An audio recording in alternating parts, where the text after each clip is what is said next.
Just previous वाली part में अपन ने ये बताया था कि सपोज अगर हम बात कर रहे हैं first term a common difference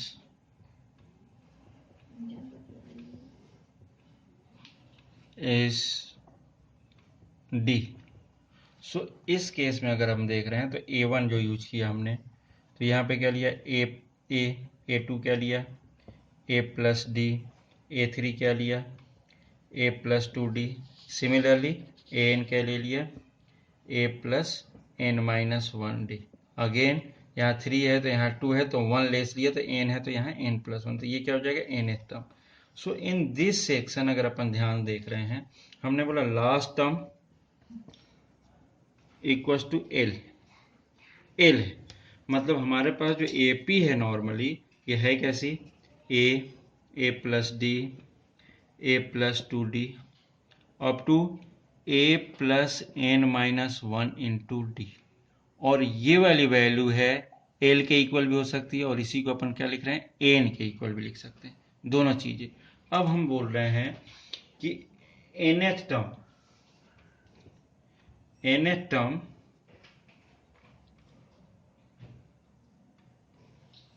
from the end, from the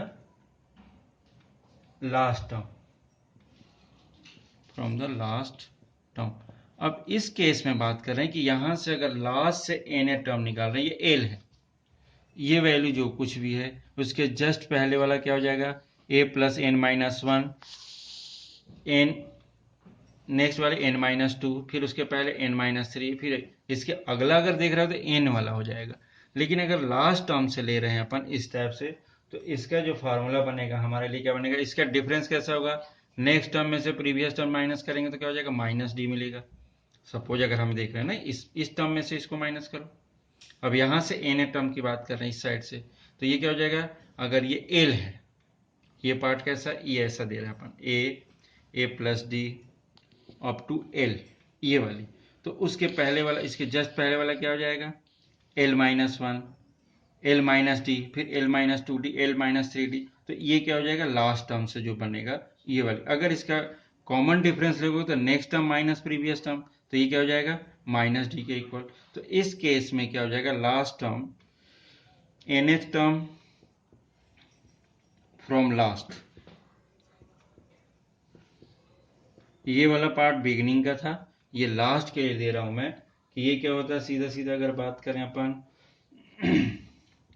L minus N minus 1 into D, ये माइनस माइनस क्यों आ रहा, केवल ये डी के कारण, क्योंकि लास्ट टर्म से लेंगे तो ये फर्स्ट टर्म बनेगा, तो फर्स्ट टर्म लिख दिया, और डी क्या होगा माइनस डी हो जाएगा, तो ये माइनस डी हो जाएगा। तो एन टर्म फ्रॉम लास्ट की बात कर रहे हैं, तो इस केस में ये फार्मूला हो जाएगा।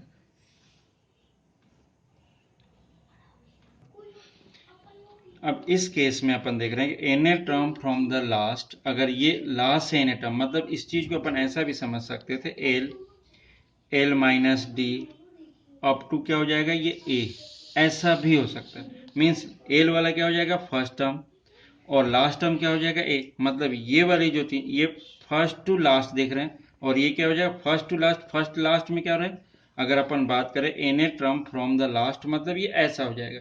तो इस केस में फर्स्ट टर्म क्या होगा, first term A L and common difference equals to minus D होगा। इसमें से अगर देख रहे हैं तो इसमें से इसको माइनस करेंगे, अगर एक अगला लिखेंगे तो एल माइनस 2D आएगा। तो इस टाइप की चीजें जब बनेगी तो नेक्स्ट टर्म में से लास्ट टर्म बनता है। Take exercise question 5.1, question number first, in which of the following situations does the list of numbers involve make an arithmetic progression and why। Means ये जो सिचुएशन दी इसके थ्रू अरिथमेटिक प्रोग्रेशन बन रहा नहीं बन रहा ये हमें चेक करना। First question, the taxi fare after each kilometer when the fare is 15 for the first kilometer। Suppose हमने यह कि fare for first kilometre, first kilometre equals to ₹15 means पहले किलोमीटर के लिए 15 and ₹8 for each additional kilometre. मतलब अगर अपन देख रहे हैं फर्स्ट किलोमीटर को सपोज अपन ने A1 लिया तो इस केस में क्या हो गया 15। अगर सेकेंड केस में मतलब सेकेंड वाले पार्ट में अगर सेकेंड किलोमीटर में जा रहे हैं तो ये फर्स्ट किलोमीटर है और ये सेकेंड किलोमीटर के लिए ये फेयर के रूप में ले रहे हैं अपन। फेयर में अगर ले रहे हैं तो ये फर्स्ट किलोमीटर के लिए। अब यहाँ पर सेकेंड किलोमीटर में मतलब ये कितना हो जाएगा 15 + 8 इक्वल्स टू ये सेकेंड किलोमीटर। अब ये कितना हो जाएगा अगर ये देख रहे हैं तो इसी में यहीं पे लिख देते हैं 23 सेकेंड किलोमीटर। A3 देखें थर्ड कितना हो जाएगा ये 15 + 8 पहले का था तो 8 ये था यहाँ तक एक अगेन 8 एक और हो जाएगा तो ये कितना हो जाएगा 15 + 16 इट इज इक्वल्स टू 31 ये थर्ड किलोमीटर के लिए। अब इसमें अगर चेक कर रहे हैं अगर इस टाइप के रिजल्ट्स मीन्स फर्स्ट वाला 15 है सेकेंड वाला 23 है थर्ड वाला 31 है फोर्थ अगर लेंगे यहाँ पर तो फोर्थ भी ले सकते हैं। ये कितना जाएगा 15 प्लस ये हो जाएगा 24 + 15 इस टाइप से हो जाएगा तो ये कितना हो जाएगा 47 31 देन 39 नेक्स्ट वन 39 ये ऐसा बनेगा। अगेन 8 प्लस होगा इसमें जैसे 31 में 8 प्लस होगा तो 39 हो जाएगा।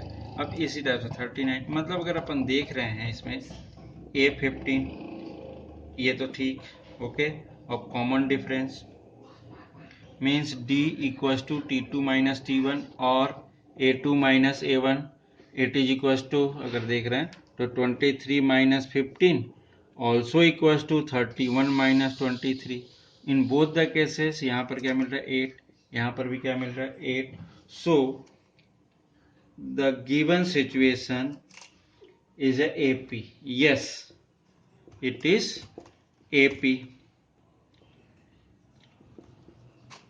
as common difference is same इसलिए AP अगर ऐसे केसेस बनते हैं तो अगर अपन ये देखते हैं कि इसका कॉमन डिफरेंस भी इक्वल हो और ये अपन कंटिन्यू कर रहे हैं तो उस केस में सिचुएशन जो भी दिया हो तो ये AP में बन जाता है। मतलब पहली चीज फर्स्ट टर्म और D अगर इक्वल है देन इस केस में क्या हो जाता है AP हो जाती है।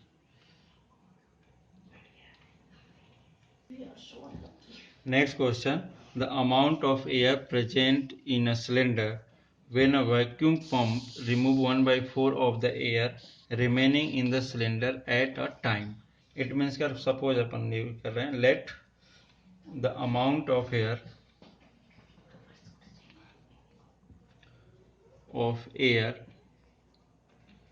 be V मीन्स अगर वॉल्यूम देख रहे हैं पंप के साथ अंदर V है फर्स्ट केस। तो सेकेंड केस क्या बोल रहा है फर्स्ट केस में भी है मीन्स अगर अपन फर्स्ट टर्म की बात कर रहे हैं A1 अपन यूज कर रहे हैं तो it is equals to V। Second part amount of air remaining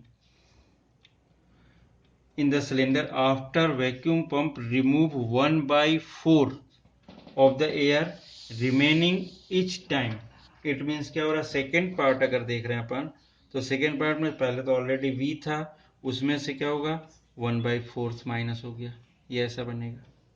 third time में अगर इसको देख रहे हैं तो ये कितना हो जाएगा 4V - V upon 4 it is equal to 3V upon 4।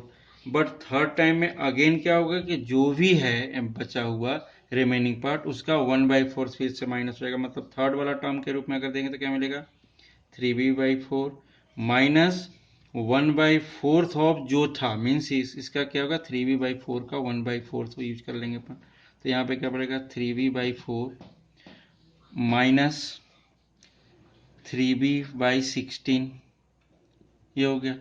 So this one equals to A3, taking LCM 16 and 4 3 is 12V minus 3V. So it is equals to 12 minus 3 9V upon 16. Means ये इस type के आएंगे. मतलब हो क्या रहा, कैसा series बन रही है हमारे पास. फर्स्ट वाला सेक्शन बी, सेकेंड वाला 3V बाई 4, थर्ड वाला 9V/16, ऐसा सीरीज बनेगा. इसके टर्म ऐसे बनेंगे. अब इस केस में यहाँ पर हमें ये चेक करना है इट इज AP और not. First case A1V and D means common difference A2 minus A1 check करते हैं. देन A3 माइनस A2 ये भी चेक करते हैं. बोथ अगर सेम आते then it is an AP, otherwise not. तो यहाँ पर क्या मिल रहा है, D की वैल्यू फर्स्ट केस में A2 means this 3V/4 minus V, और यहाँ पर A3 means 9V/16 minus A2 means 3V/4. अगर इस केस में चेक कर रहे हैं तो ये क्या मिलेगा, 3V minus 4V upon 4. So it is equals to minus V/4. ये आ रहा है इस केस में.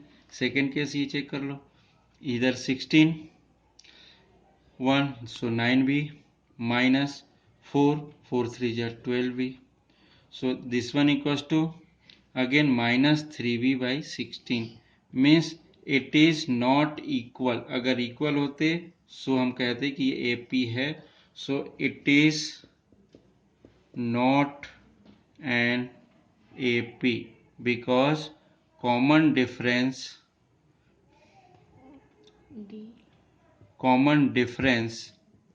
are different.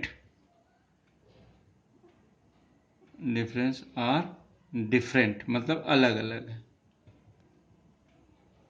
डिफरेंट मतलब सेम नहीं है. अगर सेम होते देन अपन बात करते. अब इसको थोड़ा सा हम अच्छे से लिख देते हैं. तो क्या it is not an AP because common difference is different means not same.